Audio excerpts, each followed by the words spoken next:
আমাদের হাঁসে অনেক পেনা খায়, তাই নদীতে চলে আসলাম পেনা ধরার জন্য। আর 10 মিনিট জালি খেওয়াইলেই কিন্তু 1 ক্যারেট পেনা হয়ে যায়। দেখেন পেনা কি পরিমাণে, এগুলোর নাম মূলত পেনা না, পলমা বলি।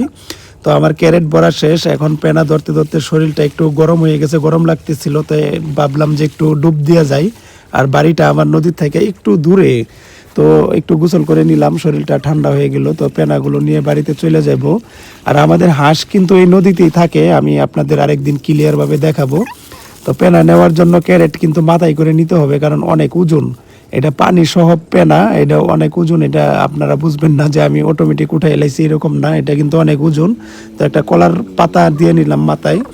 তো চলে যাইতেছি বাড়িতে। বাড়িতে যাওয়ার পরে দেখাবো আপনাদের মানে কিভাবে আমাদের হাঁসগুলো পেনা খায়। তো আমি বাড়িতে চলে আসলাম, আমাদের ফার্মটা কিন্তু বাড়ির সাথেই।